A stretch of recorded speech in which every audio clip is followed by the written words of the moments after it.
Será que vale a pena fazer adubação foliar em grandes culturas? Será que eu terei realmente efetividade neste manejo? Será que vale a pena fazer esta operação? Essas e outras perguntas eu responderei neste vídeo.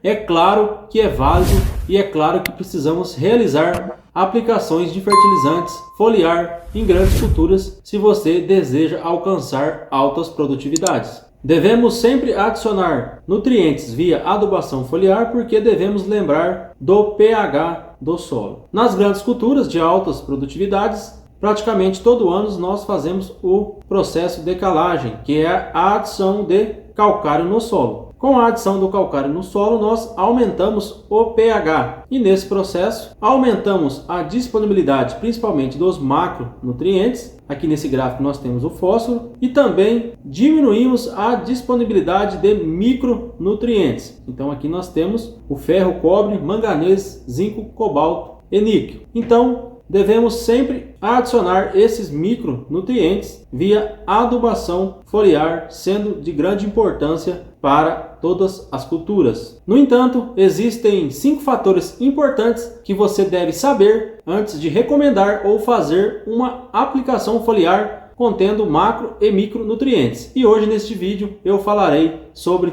5 deles. O primeiro deles é a fonte do nutriente, o segundo é o estágio de aplicação, o terceiro é o tempo de absorção pelas folhas, o quarto, a mobilidade deste nutriente e o quinto, a necessidade da cultura.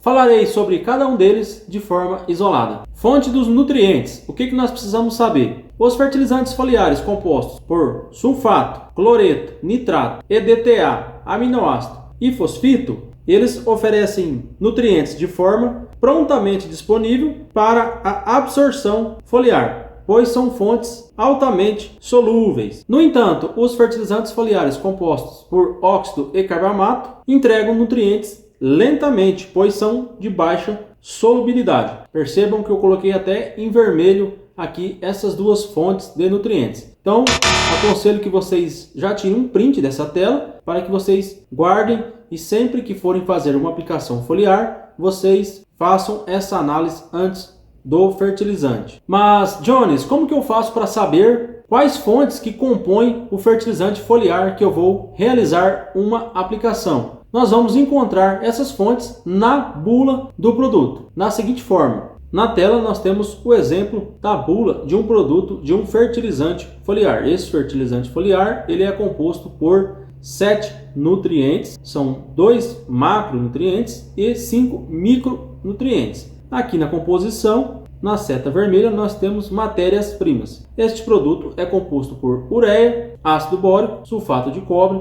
molibdato de sódio, sulfato de zinco e solução de sulfato de manganês. Percebam que hora nenhuma temos aqui óxidos e carbamatos, ou seja, este é um excelente produto que pode ser usado sem nenhum problema e você terá uma ótima eficiência. Um segundo fator importante que devemos também aprender com relação à aplicação de fertilizantes foliares é com relação à fase, ao estágio fenológico de maior necessidade da cultura desses nutrientes que compõem esse fertilizante foliar. Para isso nós precisamos entender qual o estágio em que a cultura tem a maior necessidade do nutriente. Como exemplo e para auxiliar o entendimento, eu trouxe aqui alguns gráficos de acúmulos de micronutrientes pela cultura da soja. Neste eixo nós temos a porcentagem de acúmulo variando de 0 a 100% e neste eixo nós temos dias após a emergência. Fazendo a análise, a cultura da soja inicia a absorção deste micronutriente aproximadamente 15 dias após a emergência, chegando no pico de absorção no estágio fenológico R.3, que são aí 90 dias após a emergência.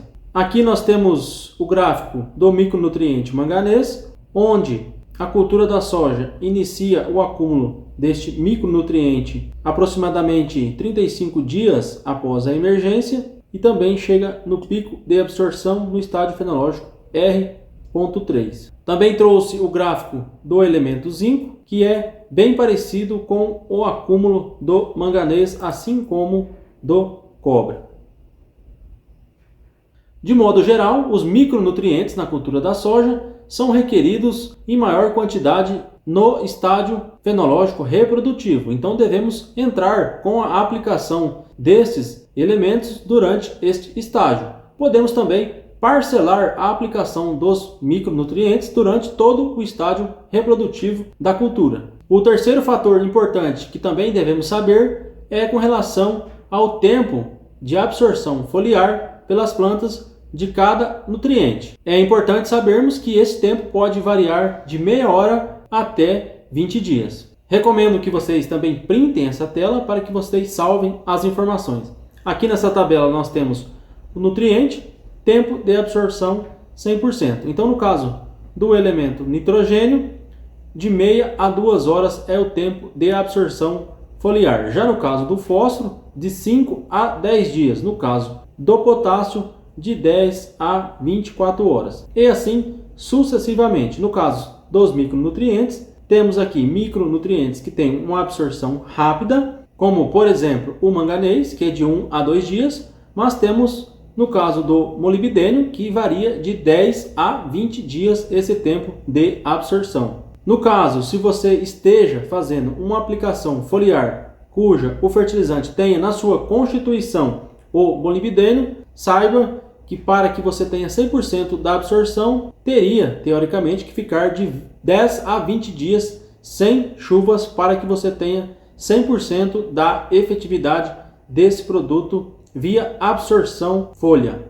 O quarto fator importante que eu trago aqui é com relação à mobilidade dos nutrientes nas plantas, que também é muito importante. E podemos observar aqui nesta planilha que todos os micronutrientes, desta linha para baixo nós temos os micronutrientes, possuem baixa mobilidade nas plantas. Dessa forma, entendemos que é necessário o parcelamento destes fertilizantes foliares durante o ciclo da cultura, pois os micronutrientes não possuem mobilidade dentro do tecido das plantas. Apenas alguns macronutrientes são móveis. E por último, e não menos importante, nós temos a necessidade da cultura. É importante que você saiba qual que é a disponibilidade que você tem dos elementos no solo, qual que é a necessidade de extração e exportação da cultura que você está cultivando, para que você faça a suplementação dos nutrientes via adubação foliar. Deixo como exemplo este trabalho, essa tabela realizada pela Embrapa Soja no ano de 2016, onde ela avaliou 3 cultivares de soja diferentes, e aqui na tabela a extração e exportação dos macronutrientes estão em quilogramas por hectare e a extração e exportação dos micronutrientes estão em grama por hectare.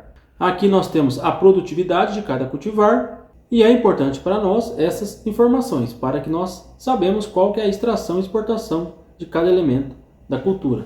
Beleza, pessoal? Para hoje era isso. Agradeço você que assistiu a esse vídeo. Peço que se inscreva no canal, deixe seu like, compartilhe esse vídeo com os amigos. Um grande abraço e até o próximo.